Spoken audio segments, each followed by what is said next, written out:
décision d'investissement. Après, moi personnellement, je suis pas un investisseur. Je préfère créer.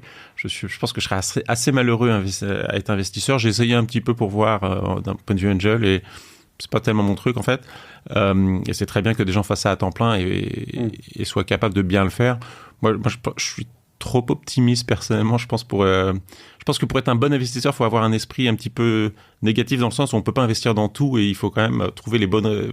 Dès qu'on voit un dossier, il faut se poser la question pourquoi ça ne va pas marcher parce que on peut pas investir dans tout et c'est pas forcément la façon de penser qui m'amuse le plus moi personnellement. Donc je suis très content que d'autres gens le fassent très bien. Et pourtant, Alexis il parle justement de cet optimisme du VC qui a besoin de se dire il y a une révolution qui va arriver, on y croit, on y va. Alors, oui, je pense qu'il faut être un peu schizophrène, c'est-à-dire qu'il faut être optimiste pour croire au prochain grand truc, parce que sinon on n'investirait jamais. Mais en même temps, il faut avoir un esprit un petit peu. On peut pas investir dans toutes les opportunités. Alors après, Kima a un modèle, je pense, où ils investissent dans beaucoup de boîtes, c'est-à-dire qu'ils ont un pool de capital assez important et ils font des chèques relativement petits, ce qui permet, il n'y a pas beaucoup de fonds qui investissent dans 2 startups par semaine, comme ils disent. Donc chez eux, c'est peut-être un peu différent, mais dans les fonds de venture où ils font des chèques en dizaines de millions, ils en font 5 par an. Et donc là, c'est plus compliqué.